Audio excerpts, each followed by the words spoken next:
Hello everyone, welcome to Prakriti classes. I hope you all are doing well. तो friends, आज के इस class में हम सर्वनाम के बारे में पढ़ेंगे।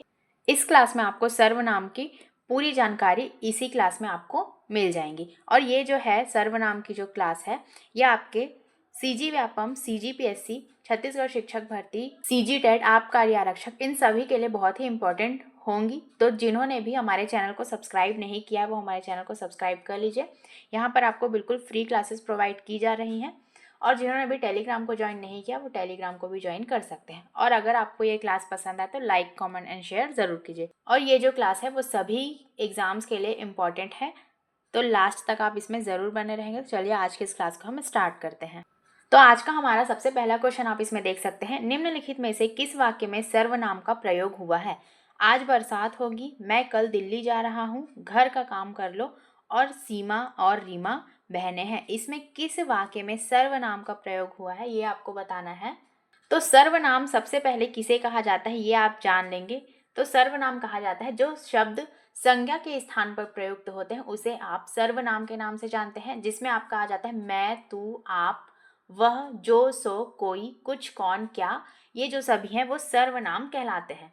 और जैसे कि इसमें बताया जा रहा है कि मैं कल दिल्ली जा रहा हूँ, इसमें मैं आ रहा है, तो मैं जो है एक सर्वनाम को दर्शा रहा है। बाकी इसमें आप देख लीजिए कहीं पर भी किसी भी प्रकार का सर्वनाम यूज नहीं हुआ है, तो इसीलिए ऑप्शन नंबर बी हमारा इसमें सही हो जाएगा। तो इस प्रकार से आप इसके जो भी सर्वनाम के अंतर्गत जो शब्द आते हैं उन्हें आप पहचान करके इसका आंसर इजीली बना सकते हैं। और जो हिंदी में जो सर्वनाम होते हैं वो टोटल 6 होते हैं। इसके भेद भी आपको पूछे जाते हैं कि सर्वनाम के कितने भेद होते हैं, तो वो होते हैं 6। इसमें से आप क्या आ जाएंगे? पुरुषवाचक, निजवाचक, निश्चयवाचक, अनिश्चयवाचक, संबंधवाचक और प्रश्नवाचक। तो इन सभी के नाम और जो सर्वनाम है उन्हें आप इसमें याद रखेंगे। तो इस प्रकार से हमारा इसमें आंसर हो जाएगा ऑप्शन नंबर बी। नेक्स्ट है आपका क्वेश्चन नंबर 2। सर्वनाम के कुल कितने भेद होते हैं? 5, 6, 7 या 8? तो अभी इसमें मैंने बताया कि जो सर्वनाम के भेद होते हैं वो टोटल 6 होते हैं, तो ऑप्शन नंबर बी इसमें सही हो जाएगा। और जो सर्वनाम के जो 6 भेद हैं उसमें आपके आ जाएंगे पुरुषवाचक, निजवाचक, निश्चयवाचक, अनिश्चयवाचक और प्रश्नवाचक। और इसके अलावा एक बचता है आपका संबंधवाचक। तो ये सभी आपके सर्वनाम के भेद होते हैं। नेक्स्ट है आपका क्वेश्चन नंबर 3। हिंदी में कुल कितने सर्वनाम हैं? 9, 10, 11 या फिर 12? हिंदी में कुल कितने सर्वनाम हैं? तो ये आपके हो जाएंगे टोटल 11। इसमें से आपके आ जाएंगे मैं, तू, आप, यह, वह, जो, सो, कोई, कुछ, कौन और क्या। ये टोटल आपके होते हैं 11 सर्वनाम। तो इसे आप इसमें याद रखेंगे। तो ऑप्शन नंबर सी इसमें हमारा सही हो जाएगा। और हिंदी की बाकी क्लासेस भी हमारे यूट्यूब चैनल पे आपको मिल जाएंगी। सभी क्लासेस आपको हमारे प्ले लिस्ट में मिल जाएंगी, तो आप प्ले लिस्ट चेक कर सकते हैं। नेक्स्ट है आपका क्वेश्चन नंबर 4। कौन सा सर्वनाम का भेद नहीं है? पुरुषवाचक, गुणवाचक, निजवाचक और प्रश्नवाचक। तो जो गुणवाचक है वो सर्वनाम के अंतर्गत नहीं आता है, तो इसमें ऑप्शन नंबर बी जो गुणवाचक है वो सर्वनाम का भेद नहीं है, इसीलिए यही आंसर इसमें सही हो जाएगा। और जो सर्वनाम के भेद होते हैं वो टोटल 6 होते हैं, जिसमें से आपका पुरुषवाचक, निजवाचक, प्रश्नवाचक, अनिश्चयवाचक, निश्चयवाचक, संबंधवाचक, ये सभी जो हैं आपके सर्वनाम के भेद के अंतर्गत आते हैं। नेक्स्ट है आपका मुझे किस प्रकार का सर्वनाम है? क्वेश्चन नंबर जो 5 है, मुझे किस प्रकार का सर्वनाम है ये आपको बताना है। उत्तम पुरुष, मध्य पुरुष, अन्य पुरुष। अब जो मुझे है वो उत्तम पुरुष के अंतर्गत आता है। जो पुरुषवाचक है उसके भी 3 भेद होते हैं, तो इसमें से आपका आ जाता है उत्तम पुरुष, मध्य पुरुष और अन्य पुरुष। तो जो मुझे है वो आपके उत्तम पुरुष के अंतर्गत आएगा। जैसे कि मैं, मुझे, मेरा, मुझसे, मुझको, ये सभी आपके उत्तम पुरुष के अंतर्गत आते हैं। और मध्यम पुरुष में तू, तुम, आप, इस प्रकार के सर्वनाम आते हैं। और अन्य पुरुष में यह, ये, वह, वे, मतलब कि अन्य लोगों के लिए इसका इस्तेमाल किया जाता है। तो इसीलिए ऑप्शन नंबर ए इसमें हमारा सही हो जाएगा। नेक्स्ट है आपका क्वेश्चन नंबर 6। निम्नलिखित में सर्वनाम है यह, सभा, मनुष्य या फिर हिमालय। तो इसमें से जो सर्वनाम है वो यह हो जाएगा, तो ऑप्शन नंबर ए इसमें बिल्कुल सही हो जाएगा। नेक्स्ट है आपका क्वेश्चन नंबर 7। निम्नलिखित प्रश्न में रिक्त स्थान की उपयुक्त सर्वनाम से पूर्ति कीजिए। पिताजी आ रहे हैं, खाली स्थान सहारा दो। उसे, उसको, उनको या फिर उस। पिताजी आ रहे हैं, उनको सहारा दो, ये आपका इसमें सही सर्वनाम हो जाएगा। तो ऑप्शन नंबर सी इसमें बिल्कुल सही हो जाएगा। आदर सम्मान के लिए उनको कहा जाता है। तो इसीलिए ये जो है ऑप्शन नंबर सी इसमें सही हो जाएगा। नेक्स्ट अब आपका है क्वेश्चन नंबर 8। बुरा शब्द का निम्नलिखित में से किस रूप में प्रयोग नहीं किया जा सकता? क्रिया विशेषण, संज्ञा, सर्वनाम या फिर विशेषण। जो बुरा शब्द है उसका प्रयोग सर्वनाम के रूप में नहीं किया जा सकता, क्योंकि जो बुरा है वो सर्वनाम नहीं बल्कि एक विशेषण है। तो इसमें कौन सा नहीं किया जा सकता, यह आपसे पूछा गया। तो इसका सही आंसर हो जाएगा सर्वनाम। अगर जो बुरा शब्द है ये क्या शब्द है, ये अगर आपसे पूछा जाए तो इसमें आंसर होगा आपका विशेषण। तो इन सभी चीज़ों को आप इसमें ध्यान देंगे। जैसे कि आप उदाहरण इसमें देख सकते हैं, जैसे कि क्रिया विशेषण में अगर आप देखें तो रजनीश ने रमेश के साथ बुरा किया, यह आपका क्रिया विशेषण के अंतर्गत आएगा। और संज्ञा के अगर रूप में आप देखें तो बुरा नहीं सोचना चाहिए, ये आपके संज्ञा के अंतर्गत आएगा। और विशेषण में अगर आप देखें तो करेले का बुरा स्वाद मन खराब कर देता है, ये सभी आपके विशेषण के अंतर्गत आएगा। तो इस प्रकार से आपको शब्दों की पहचान करना भी आना चाहिए। नेक्स्ट अब आप इसमें देख सकते हैं क्वेश्चन नंबर 9। ये जो सर्वनाम की क्लास है इसमें आपका कंप्लीट सर्वनाम के क्वेश्चंस होंगे। अगर इस क्लास को आपने देख लिया तो आपसे सर्वनाम के क्वेश्चंस बहुत ही अच्छे से बनेंगे। नेक्स्ट है आपका मैंने मेरे को सुधार लिया है। वाक्य में किस प्रकार की अशुद्धि है? कारक, सर्वनाम, लिंग या फिर वचन। तो मैंने मेरे को सुधार लिया है, इस वाक्य में सर्वनाम की अशुद्धि है। इसमें सर्वनाम की अशुद्धि है, इसका शुद्ध रूप जो होगा वो होगा मैंने अपने को सुधार लिया है। तो मेरे को की जगह अपने को आएगा, तो ये आप इसमें ध्यान रखेंगे। तो इस प्रकार से इसका सही आंसर हो जाएगा ऑप्शन नंबर बी सर्वनाम। नेक्स्ट है आपका क्वेश्चन नंबर 10। निम्नलिखित में से सर्वनाम कौन सा है? घर, आप, पहाड़ या फिर नदी। तो इसमें से सर्वनाम हो जाएगा वो हो जाएगा आप। ऑप्शन नंबर बी जो है वो आप इसमें सही हो जाएगा। और ये जो है आपके मध्यम पुरुष के अंतर्गत आएगा, तो इसे भी आप इसमें ध्यान देंगे। और मध्यम पुरुष आपके पुरुषवाचक का ही भेद है। पुरुषवाचक के 3 भेद होते हैं। पहला होता है उत्तम पुरुष, जिसमें आपका मैं, हम लोग आ जाते हैं। मध्यम पुरुष में तू, तुम, आप। अन्य पुरुष में यह, ये, वह, वे। इस प्रकार से आप इन सभी के भेद को भी अच्छे से याद रखेंगे। नेक्स्ट है आपका क्वेश्चन नंबर 11। निम्नलिखित वाक्य में सर्वनाम के रूप में क्या प्रयोग किया गया है? ऐसा भी हो सकता है, सकता हो भी ऐसा। इसमें से आपको सर्वनाम बताना है। इसमें जो सर्वनाम आपका हो जाएगा वो हो जाएगा ऐसा। जो ऐसा है वो एक सर्वनाम के अंतर्गत आएगा, इसीलिए इसमें ऑप्शन नंबर डी हमारा सही हो जाएगा। और जो ऐसा है ये एक यौगिक सर्वनाम के अंतर्गत आएगा, तो इसे भी आप इसमें याद रखेंगे। नेक्स्ट है आपका क्वेश्चन नंबर 12। सीधा शब्द का निम्नलिखित में से किस रूप में प्रयोग नहीं किया जा सकता है? क्रिया विशेषण, संज्ञा, सर्वनाम या फिर विशेषण। जो सीधा शब्द का सर्वनाम के रूप में प्रयोग नहीं किया जा सकता, क्योंकि जो सर्वनाम है वो किसी संज्ञा के बदले में प्रयुक्त किया जाता है। तो इसीलिए इसका जो सही आंसर हो जाएगा वो हो जाएगा सर्वनाम। नेक्स्ट है आपका क्वेश्चन नंबर 13। कौन सर्वनाम का गुणवाचक शब्द दिए गए विकल्पों में से चिन्हित कीजिए? कितने, कैसा, कितना या फिर किस। तो जो कौन सर्वनाम है ये एक गुणवाचक शब्द कैसा होता है इसके अंतर्गत आएगा, जबकि कितने, कितना और किस ये तीनों विकल्प जो है वो बिल्कुल इसमें गलत हो जाएंगे। और जो कितने, कितना और किस है ये एक प्रकार का बोधक शब्द है, तो इसे भी आप इसमें याद रखेंगे। इसीलिए इसका जो सही आंसर हो जाएगा वो हो जाएगा ऑप्शन नंबर बी कैसा। तो ऑप्शन नंबर बी इसमें हमारा सही हो जाएगा। नेक्स्ट है आपका क्वेश्चन नंबर 14। निम्नलिखित में से कौन सा सर्वनाम पद है? चिन्हित कीजिए। राधा, वह, सुंदर या फिर विभीषण। तो आपको अगर सर्वनाम जो टोटल 11 सर्वनाम है ये अगर आपको याद हो गए होंगे तो इसका सही आंसर आप इजीली पता लगा सकते हैं। तो इसका सही आंसर हो जाएगा वह। ऑप्शन नंबर बी इसमें बिल्कुल सही हो जाएगा।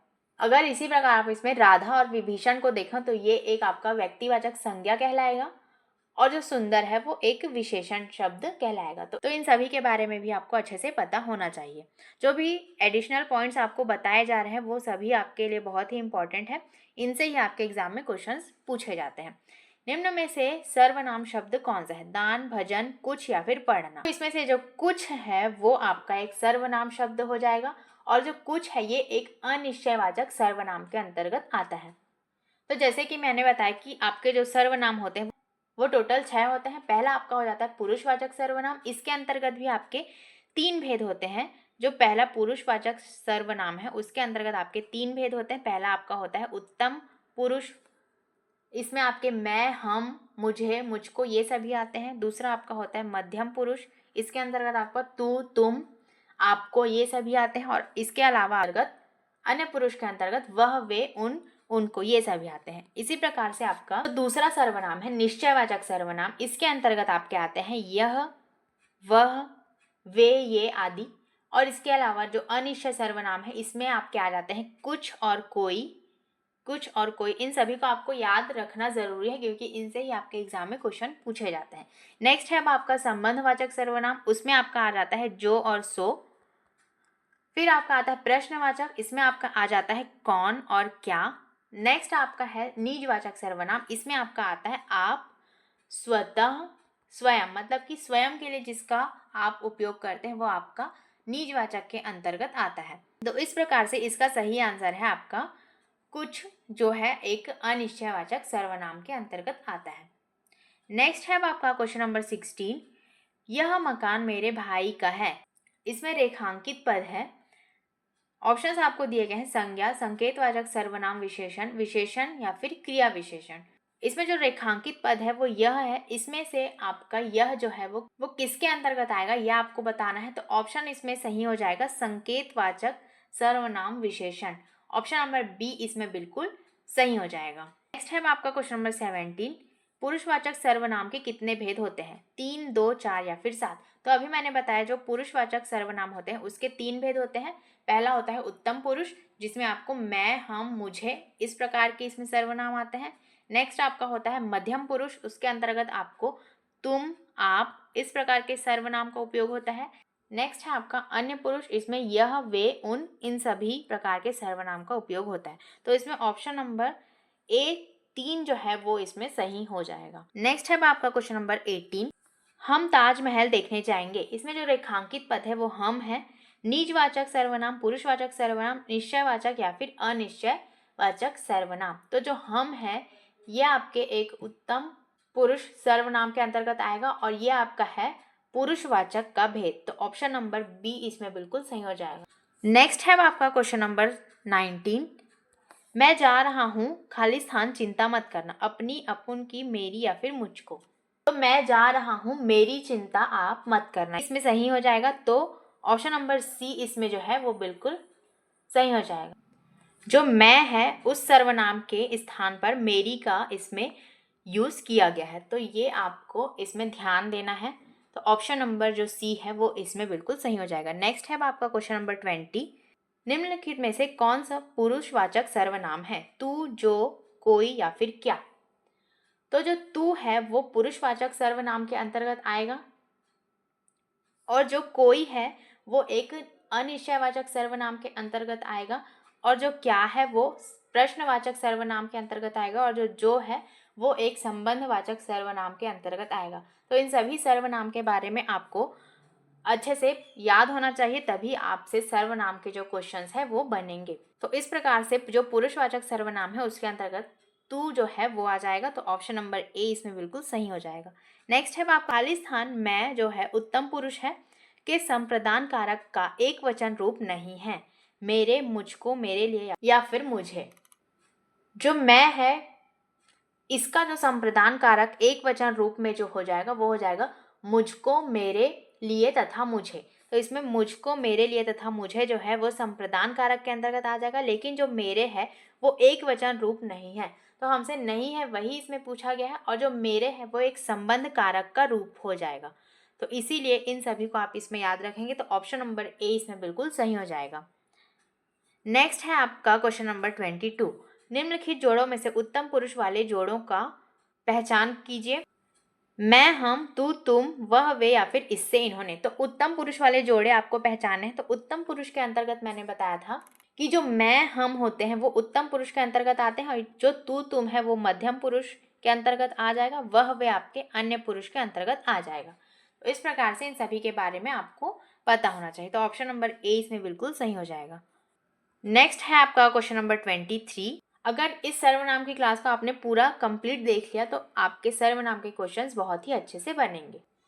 तो ज़्यादा से ज़्यादा आप इसे शेयर कीजिए ताकि सभी को ये फ्री क्लासेस मिल सके। तो नेक्स्ट है आपका निम्नलिखित में से क्या तू पुरुष के संबंध कारक का एक वचन रूप नहीं है। तेरे लिए, तेरी, तेरे या फिर तेरा। इसमें से नहीं है यह आपको पूछा गया है। तो जो तेरे लिए है ये पुरुषवाचक के संबंध कारक के अंतर्गत नहीं आएगा, और जो तेरी, तेरे और तेरा है ये सभी जो है पुरुषवाचक सर्वनाम के अंतर्गत आते हैं, और ये आपका आ जाएगा एक मध्यम पुरुष वाचक के अंतर्गत। जो तेरे लिए है वो इसमें नहीं आएगा, तो इसीलिए ऑप्शन नंबर ए इसमें सही हो जाएगा। नेक्स्ट है आपका क्वेश्चन नंबर 24। मैं अपने आप काम कर लूंगा वाक्य में रेखांकित सर्वनाम शब्द का भेद क्या है। जो रेखांकित पद है वो आपका आप है, तो इसमें से सर्वनाम का भेद क्या है ये आपको बताना है। पुरुषवाचक सर्वनाम, निजवाचक सर्वनाम, निश्चयवाचक या फिर संबंधवाचक। तो जो आप है ये एक प्रकार से निजवाचक सर्वनाम के अंतर्गत आता है, क्योंकि जो निजवाचक सर्वनाम होता है, जिस सर्वनाम में निजता का बोध होता है उसे निजवाचक सर्वनाम कहते हैं। तो ऑप्शन नंबर बी इसमें सही हो जाएगा। जो निजवाचक का अर्थ होता है वो स्वयं के लिए होता है, तो ऑप्शन नंबर बी इसमें सही हो जाएगा। नेक्स्ट है आपका क्वेश्चन नंबर 25। निम्नलिखित में से कौन सा निजवाचक सर्वनाम नहीं है। निज, हम, आप या फिर खुद। तो निजवाचक सर्वनाम में स्वयं के लिए इसका उपयोग किया जाता है। ऑप्शन नंबर इसमें जो सही हो जाएगा वो आपका हो जाएगा हम। हम जो है वो एक निजवाचक सर्वनाम के अंतर्गत नहीं आएगा, ये जबकि आपका उत्तम पुरुषवाचक के अंतर्गत आएगा। बाकी जो निज, आप और खुद है ये आपका एक प्रकार से निजवाचक सर्वनाम के अंतर्गत आता है। नेक्स्ट है आपका क्वेश्चन नंबर 26। आपकी सब राह देख रहे हैं। रेखांकित शब्द कौन सा सर्वनाम है। जो इसमें रेखांकित पद है वो आप है। ऑप्शन इसमें दिए गए हैं प्रश्नवाचक, संबंधवाचक, निश्चयवाचक या फिर निजवाचक। तो जो आप है वो एक प्रकार से निजवाचक सर्वनाम के अंतर्गत आता है। जिन शब्दों में प्रयोग जो है वक्ता स्वयं के लिए करता है उसे ही निजवाचक सर्वनाम कहते हैं। तो ऑप्शन नंबर डी हमारा सही हो जाएगा। नेक्स्ट है आपका क्वेश्चन नंबर 27। वह आप ही चला गया वाक्य में रेखांकित शब्द सर्वनाम के किस भेद का उदाहरण है। इसमें भी आपका जो रेखांकित पद है वो आप है, तो आप भी आपका एक निजवाचक के अंतर्गत ही आएगा, तो ऑप्शन नंबर बी इसमें सही हो जाएगा। नेक्स्ट है आपका क्वेश्चन नंबर 28। यह मेरी पतंग है। इसमें जो रेखांकित पद है वो यह है। यह किसके अंतर्गत आता है। निश्चयवाचक, अनिश्चयवाचक, निजवाचक या फिर प्रश्नवाचक। तो प्रश्नवाचक के अंतर्गत नहीं आएगा, निजवाचक के अंतर्गत भी नहीं आएगा, तो ये जो आपका हो जाएगा निश्चयवाचक सर्वनाम के अंतर्गत आएगा। यह जो मेरी पतंग है यह आपका एक निश्चयवाचक सर्वनाम कहलाता है। इसी जगह में अगर कोई लिखा गया होता तो कोई आपका अनिश्चयवाचक सर्वनाम के अंतर्गत आता। इस प्रकार से ऑप्शन नंबर ए इसमें सही हो जाएगा। नेक्स्ट है आपका वह निश्चयवाचक के अपादान कारक का एक वचन रूप क्या है। उससे, उसके लिए, उसको या फिर उस लिए। तो इसका सही आंसर हो जाएगा ऑप्शन नंबर ए, उससे। तो ऑप्शन नंबर ए इसमें बिल्कुल सही हो जाएगा। नेक्स्ट है आपका क्वेश्चन नंबर 30। निम्नलिखित में से क्या एक निश्चयवाचक सर्वनाम है। यह, हम, कोई या फिर आप। इसमें से आपको निश्चयवाचक सर्वनाम बताना है, तो निश्चयवाचक के अंतर्गत आपका आ जाता है यह। यह जो है एक प्रकार से निश्चयवाचक सर्वनाम है, और हम जो हो जाएगा यह आपका उत्तम पुरुषवाचक सर्वनाम है। कोई आपका अनिश्चयवाचक सर्वनाम हो जाएगा, और जो आप है वो निजवाचक सर्वनाम हो जाएगा। तो इन सभी ऑप्शंस के बारे में आपको पता होना चाहिए कौन सा किस सर्वनाम के अंतर्गत आता है। नेक्स्ट है आपका क्वेश्चन नंबर 31। यह कौन सा सर्वनाम है। नीचे दिए गए विकल्पों में से सही विकल्प का चयन कीजिए। निजवाचक, पुरुषवाचक, निश्चयवाचक या फिर संबंधवाचक। तो जो यह है वो आपके एक निश्चयवाचक सर्वनाम के अंतर्गत आएगा, तो ऑप्शन नंबर सी इसमें बिल्कुल सही हो जाएगा। तो ऑप्शन नंबर सी इसमें बिल्कुल सही हो जाएगा। नेक्स्ट है आपका क्वेश्चन नंबर 32। कोई सज्जन आपको बुला रहा है। इस वाक्य में किस सर्वनाम का प्रयोग किया गया है यह आपको बताना है। निश्चयवाचक सार्वनामिक विशेषण, पुरुषवाचक सार्वनामिक विशेषण, अनिश्चयवाचक सार्वनामिक विशेषण या फिर प्रश्नवाचक सार्वनामिक विशेषण। तो जो कोई सज्जन आपको बुला रहा है, जो कोई है यह आपके अनिश्चयवाचक के अंतर्गत आता है, तो ऑप्शन नंबर सी इसमें बिल्कुल सही हो जाएगा। नेक्स्ट है आपका क्वेश्चन नंबर 33। कोई आ रहा है वाक्य में कोई जो है किस प्रकार का सर्वनाम है। तो अभी मैंने बताया जो कोई है वो एक अनिश्चयवाचक सर्वनाम के अंतर्गत आता है। इसमें निश्चितता का जो बोध है वो नहीं होता, इसीलिए इसे अनिश्चयवाचक सर्वनाम कहते हैं। तो कोई जो है वो एक अनिश्चयवाचक सर्वनाम के अंतर्गत आएगा। नेक्स्ट है आपका अनिश्चयवाचक सर्वनाम का अपादान कारक में बहुवचन रूप क्या होगा? किसी से, किन से, किन्हीं से या फिर किनको। तो जो किन्हीं से है वो एक बहुवचन अपादान के कारक के रूप में होगा, तो ऑप्शन नंबर सी इसमें बिल्कुल सही हो जाएगा। नेक्स्ट है आपका क्वेश्चन नंबर 35। निम्नलिखित में से क्या एक संबंधवाचक सर्वनाम नहीं है? वहां, यह, जो या फिर सो। तो संबंधवाचक सर्वनाम के अंतर्गत क्या क्या आते हैं ये अभी मैंने आपको बताया था। तो संबंधवाचक के अंतर्गत आपका जो होता है जो और सो आपके संबंधवाचक सर्वनाम के अंतर्गत आते हैं। तो जो यह है ये आपका एक संबंधवाचक सर्वनाम नहीं होगा, ये आपका एक निश्चयवाचक सर्वनाम के अंतर्गत आएगा। तो इसे भी आप इसमें याद रखें। लेकिन जो वहाँ, जो, सो जो है यह आपके संबंधवाचक सर्वनाम के अंतर्गत आता है, इसीलिए ऑप्शन नंबर बी इसमें बिल्कुल सही हो जाएगा। नेक्स्ट है आपका क्वेश्चन नंबर 36। जो करेगा सो भरेगा रेखांकित शब्द क्या है? इसमें रेखांकित शब्द आपका जो है तो ये आपका हो जाएगा क्रिया विशेषण, संकेतवाचक सर्वनाम, संबंधवाचक सर्वनाम या फिर गुणवाचक सर्वनाम।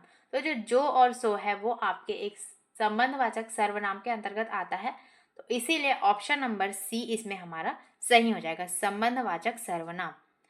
नेक्स्ट है आपका क्वेश्चन नंबर 37।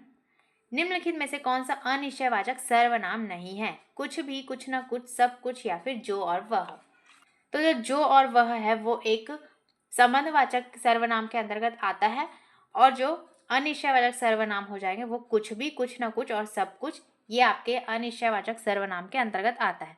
और जो नहीं है ये आपसे पूछा गया है, इसीलिए जो और वह है यही इसमें इसका सही आंसर हो जाए, क्योंकि जो और वह है वो एक संबंधवाचक सर्वनाम कहलाता है। नेक्स्ट है आपका क्वेश्चन नंबर 38। किस किस से झगड़ा करते फिरोगे रेखांकित पद क्या है? जो रेखांकित पद किस किस है वो क्या है आपको ये बताना है। संज्ञा, विशेषण, सर्वनाम या फिर प्रविशेषण। जो किस किस है वो सर्वनाम के अंतर्गत आएगा, और यह आपके एक प्रकार से प्रश्नवाचक सर्वनाम के अंतर्गत आएगा, तो इसीलिए ऑप्शन नंबर सी इसमें हमारा सही हो जाएगा। नेक्स्ट है आपका क्वेश्चन नंबर 39। निम्नलिखित में से क्या एक अप्राणीवाचक प्रश्नवाचक सर्वनाम है? किस, कोई, कौन या फिर क्या। तो अप्राणीवाचक जो सर्वनाम है वो इसमें क्या हो जाएगा, तो क्या। क्या जो है ये आपके अप्राणीवाचक या फिर प्रश्नवाचक सर्वनाम कहलाते हैं। तो प्रश्नवाचक सर्वनाम अगर आपको यहाँ पर लिखा हुआ दिखाई दे तो वो क्या के अंतर्गत आएगा, तो ऑप्शन नंबर डी इसमें सही हो जाएगा। नेक्स्ट है आपका क्वेश्चन नंबर 40। निम्न में से सर्वनाम कौन सा, ये आपको बताना है। तो जो कौन है वो आपका एक सर्वनाम के अंतर्गत आएगा। बाकी जो नींद, रोग और सफाई है ये आपका एक प्रकार से संज्ञा है। नेक्स्ट है आपका क्वेश्चन नंबर 41। निम्नलिखित वाक्य में सर्वनाम पदबंध क्या है? परेशानी में उलझा हुआ मैं कुछ भी नहीं कर पाया। इसमें से आपका सर्वनाम पदबंध क्या है ये बताना है। कुछ भी नहीं कर पाया, उलझा हुआ मैं, परेशानी में या फिर परेशानी में उलझा हुआ मैं। तो इसमें से सर्वनाम पदबंध क्या है ये आपको बताना है, तो ऑप्शन नंबर डी इसमें बिल्कुल सही हो जाएगा। जो परेशानी में उलझा हुआ मैं जो है वो एक प्रकार से सर्वनाम पदबंध के अंतर्गत आएगा, इसीलिए ऑप्शन नंबर डी इसमें सही हो जाएगा। नेक्स्ट है आपका क्वेश्चन नंबर 42। निम्नलिखित वाक्य में रेखांकित किए हुए भाग में कौन सा पदबंध है? बढ़ चढ़कर बातें करने वाले तुम संजीदा क्यों हो गए। इसमें से जो रेखांकित पद है वो बढ़ चढ़कर बातें करने वाले जो है वो इसमें रेखांकित पद है, तो इसका जो पदबंध है ये आपको बताना है। संज्ञा, क्रिया विशेषण, सर्वनाम या फिर विशेषण। तो ये जो पद है वो आपका एक प्रकार से सर्वनाम कहलाता है, ऑप्शन नंबर सी इसमें बिल्कुल सही हो जाएगा। तो इस प्रकार से आज का इस सर्वनाम का जो क्लास है वो यहीं पर हम समाप्त करते हैं। तो सर्वनाम की ये क्लास आपको कैसी लगी कमेंट में ज़रूर बताएंगे, और ज़्यादा से ज़्यादा आप इसे शेयर कीजिए ताकि ये सभी को ये क्लासेस मिल सके, क्योंकि इसमें कंप्लीट सर्वनाम के बारे में आपको बताया गया है। तो जिन्होंने भी हमारे चैनल को सब्सक्राइब नहीं किया वो हमारे चैनल को सब्सक्राइब कर लीजिए। यहाँ पर आपको बिल्कुल फ्री क्लासेस प्रोवाइड की जा रही हैं, और ज़्यादा से ज़्यादा आप इसे शेयर कीजिए, और अगर आपको क्लास पसंद आए तो लाइक कमेंट ज़रूर कीजिए। तो चलिए मिलते हैं ऐसे ही नेक्स्ट क्लास में, तब तक के लिए thank you and take care.